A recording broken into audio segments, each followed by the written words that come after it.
ایک ولی فرماتے ہیں کہ میرے پڑوس میں ایک خاتون رہتی تھی، اس کی ایک ہی بیٹی تھی، تو وہ خاتون فوت ہو گئی۔ مجھے خواب میں ملی کہ میں عذاب میں مبتلا ہوں، تو میرا بیٹا تو ہے نہیں، ایک ہی بیٹی ہے، اس بیٹی سے کہہ دیں کہ میری طرف سے کچھ صدقہ کر دیں تاکہ میری بخشش ہو جائے اور میں اس عذاب سے بچ جاؤں۔ تو وہ بزرگ فرماتے ہیں کہ اس کی جو بیٹی تھی وہ بہت نالائق تھی، برے کردار کی تھی، غیر محرموں کے ساتھ اس کا اٹھنا بیٹھنا، چلنا پھرنا۔ میں جب خواب سے بیدار ہوا، فجر کی نماز پڑھی، تو میں نے کہا کہ اس نے خواب میں مجھے کہا ہے تو میں اس کی بیٹی کو جا کے بتاؤں۔ جب بیٹی کا گھر میں معلوم کیا تو انہوں نے کہا وہ اپنے دوستوں کے ساتھ دریا کی طرف گئی۔ فرماتے ہیں کہ میں دریا پہ پہنچا،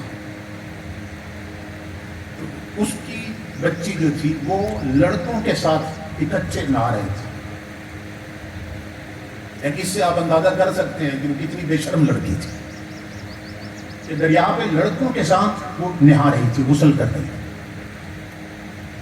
تو میں نے اسے اشارے سے آواز دی، میں نے کہا تم یہاں یہ کر رہی ہے، تیری ماں مجھے خواب میں ملی ہے اور وہ جہنم میں عذاب میں مبتلا ہے، اور چونکہ اس کا پیغام تھا، میرا فریضہ تھا تم تک پہچانا۔ تیری ماں کہتی ہے کہ میری بیٹی سے کہو میرے لیے کوئی صدقہ کر دے کہ شاید میری بخشش ہو جائے۔ تو وہ اللہ کے ولی فرماتے ہیں کہ وہ لڑکی اوباش لڑکی تھی، ہنسنے لگ گئی، اور اسی طرح نا پانی میں تیرتے تیرتے میرے قریب آئی کنارے کے، اور اس نے یوں پانی کا چلو بھرا، اوک بنا کے یوں پانی کا چلو بھرے اور یوں کنارے کی طرف پھینک دیے۔ تو مذاق میں کہنے لگی یہ اپنی ماں کی طرف سے میں نے صدقہ کر دیا۔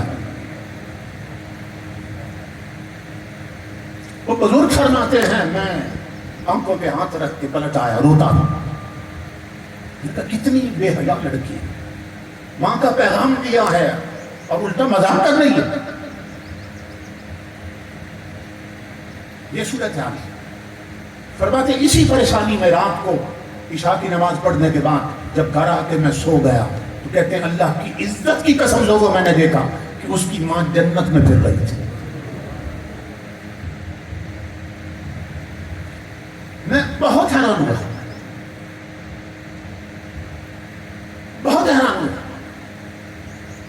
اور اس عورت نے میرا شکریہ ادا کیا کہ میرے بھائی تو نے میری گزارش پہ کام کرے، جو میں نے عرض کی تھی تو نے پوری کر دی۔ تو دیکھ میری بیٹی کی اس حرکت کی وجہ سے میرے رب نے میری بخشش کر دی۔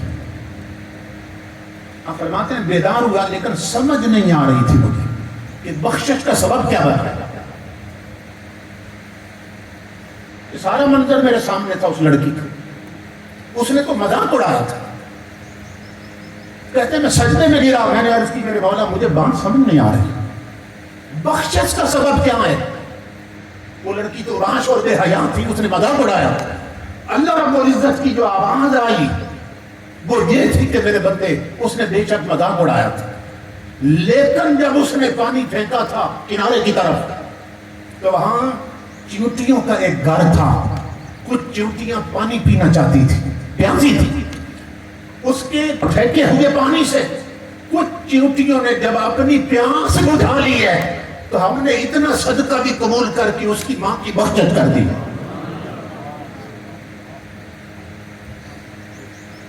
امام الانبیاء کے غلاموں اب خود تصور کرو کہ جس کی بارگاہ میں ایک ادنا حقیر ترین شے ہے چیونٹی، اس کا حیا اتنا ہے، اس کی بارگاہ میں حضرت شاہ سلیمان کوسری کا حیا کتنا ہوگا، غریب نواز کا حیا کتنا ہوگا۔ نعرہ رسالت، نعرہ خلافت، شان اولیاء، سلطانہ عالیہ توبہ شریف، پیر پٹھان، پیر مکھر شریف، سلطانہ عالیہ ٹبت ترک شریف۔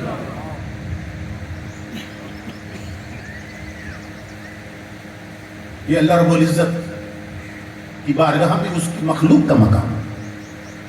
یہ حقیقت سی مخلوق ہے، ادنا سی مخلوق ہے۔